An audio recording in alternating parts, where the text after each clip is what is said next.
Hey guys, what's going on? Hope you're having an awesome day. Just quickly going to walk you through the progress I've done over the last couple weeks. If you actually look at the car, you probably can't really tell that I've done that much, but I have. The wiring in the car is pretty much 90% done, so that's definitely a step in the right direction, but I'll quickly walk you through my progress, showing you what I've completed. So like I said in my last update video, I ended up going with the Holley Terminator X. I'll go more in depth about the ECM, the EFI setup, and why I went with it later on this video, but I'll just quickly show you everything that I've done. As for wiring it, I just pretty much built this plate out of aluminum, just cut it out quick. This intercooler just keeps on giving. I stole another clamp from it as well. I'll have another clamp up here as well just to mount it, but I just pretty much built that quickly and started wiring everything. So that's how the ECM's all mounted up. Got my bump box there, just a Davis bump box. I think these go for like $450 US. Bought this last year at the end of the year off somebody. It was brand new for, I think it was 200 bucks Canadian. So smoking deal there. I already knew I was going to go turbo, so went ahead with the purchase. But yeah, up here, this is where I got all my fuses and relays.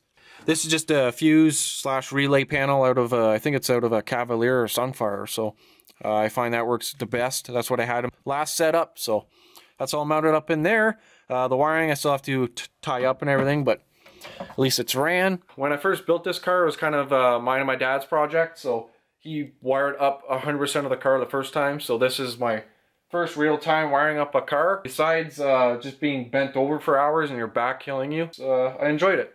Just wiring everything, trying to make it look all nice and clean. Far from perfect, but I'm happy with it. So yeah, not bad for my first time. At least that's what I think. But yeah, show you more stuff inside the car. As for my gauges that I had in the center console there, I'm ditching those just to try to clean up most of the wiring. Can build a custom gauge cluster through the Terminator X. So I think that's what I'll do, just to try to clean everything up. I'll have, I still have my tack and boost gauge up there, but I'll probably have my water temp, wideband, oil pressure, blah, blah, blah on that. So as long as it's easy to see. I got my switch panel, everything down there. So this is just a spare switch there. That's my trans fan, my intercooler for the water pump. I don't have that mounted yet or anything, so at least I got it ran out to the back, and I'll have a relay in the trunk from the battery. So, and then my trans brake bump box switch. So yeah, I'll quickly show you from the driver's side. So come into my office for 2019. Like I said, I still have to build a quick little blocking plate there. Probably just out of aluminum again, and then I'll wrap it in the fake carbon fiber wrap, make it all look nice and fancy. So I got I switched to a button here for my line lock. I used to have it up there, which was pretty stupid, trying to like reach up there to shut it off and turn it on, blah blah blah, but it's a lot easier. So line lock, do my burnout. Switches, easier to get to. So actually put the steering wheel on here, and I'll see if this thing actually fires up still. Not fire, but see if everything still turns on here. See the lights go on there, so that's diagnostic lights. I don't know much into it, but I'm assuming they flash or a light isn't on or something if something's wrong. So just a quick little overview if you're peeking in the car and something's wrong. Here's the monitor here. So I still need to set to TPS, but I'm going to pull the motor out after I'm done this video anyways, so I'm going to have to relearn everything again. But yeah, so this system, when you first fire it up for the first time, it builds a custom tune for you. So you just go through a bunch of questions, what size your motor is, what power adder you have, what air fuel ratio you want, blah, blah, blah, what's your camshaft spec.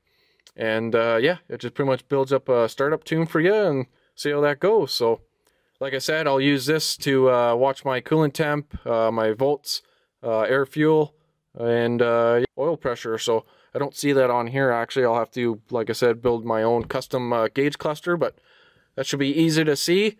If anything, I could probably mount it up here, but I think down there will be good enough for me. Like I said, everything lights up. These switches, they got little lights on them, look pretty cool. Bump box, so trans brake bump box, turn that on. I don't know if you can hear that solenoid going off and then hit the bump box. So that's just how you bump in. Light up the second bulb. Intercooler, obviously can't turn that on because I don't have that installed yet. Trans fan, as you can hear, that turns on.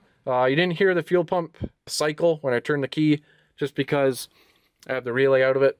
I don't know if I have any loose fittings somewhere, and I don't need it to be cycling fuel through the system. So yeah, that's the reason behind that. The water pump, it's disconnected just because there's no water in the system and I don't want to run it dry. So everything does work. The car does turn over. Definitely a step in the right direction. So shut her off here. Yeah, quickly in the engine bay, not much to really show you here. I did kind of modify the harness a bit, just try to clean it up, make it look a little bit nicer. The coolant temp sensor, it was ran all the way out over here to the right side cylinder head. So I just brought it back, shortened it. So now it's back here just to try to clean everything up. My wideband, I modified the harness just to look a lot cleaner. As for the Efi system, I don't know much about it either, but the things I do know, I'll share with you.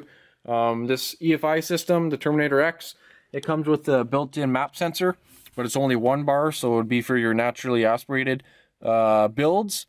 But most people are worried about, due to this system only having 4 inputs and 4 outputs, they're worried about you're going to have to use one of those inputs. Say if you want to use a 2-bar map sensor or 3-bar map sensor, they're worried about it using up one of those inputs just for that. But this harness already has a built-in, it's already configured in the ECM.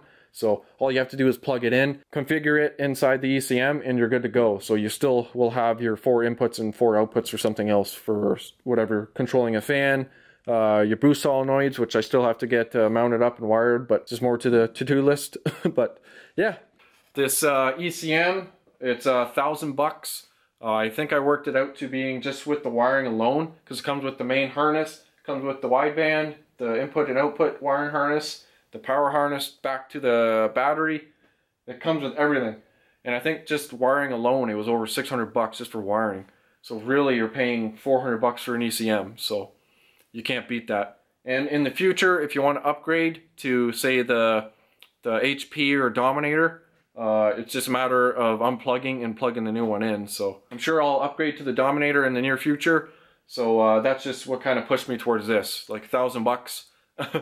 It's perfect for a single power outer, you know what I mean? You can't beat $1,000. That's pretty much the reason why I went with it. So, I don't know if you watch Cletus McFarlane on YouTube. He actually has the same setup in his Corvette, Ruby or whatever he calls it, and that thing has gone 880 or something at 150 plus miles an hour, so obviously it works. So, it's definitely proven so far, so that should be playing up for this car. But what else to talk about with the ECM? It does pretty much what every other ECM does. The HP or Dominator, mostly it just has less inputs. Don't quote me on that, but it's pretty damn close. But this ECM, I think how they save most of the money and making it cheap is it can only run high impedance injectors. That's why when I first bought these injectors, I was still running the factory ECM, so that's why I'm fortunate being able to use this ECM setup with high impedance injectors. Low impedance injectors are cheaper.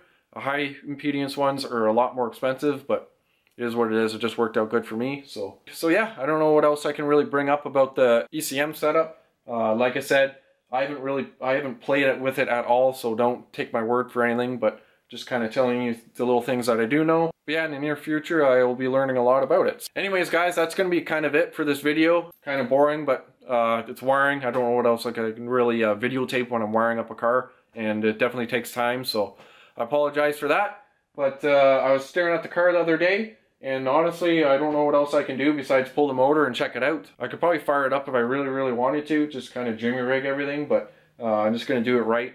Take it apart, check it out. I got to switch that dash 8 bung in the oil pan to dash 10 for the turbo drain, and yeah, just button up all the other stuff. So yeah, it's coming together. I'll pull the motor out after this video. You guys will probably see that in the next video, just seeing how everything looks on the inside. Hopefully it's good. Probably needs bearings and stuff, but as long as that's all it needs, I'll be happy. So yeah, anyways, guys, as always, like, comment, subscribe. I think we're almost at 2,000 subscribers, which is freaking awesome. So big shout out to all of you. Appreciate you. You definitely motivate me to keep bringing out videos. I wish this one was a little bit more entertaining, like I said, but the future ones will be. So yeah, anyways, I'll talk to you guys later. See ya.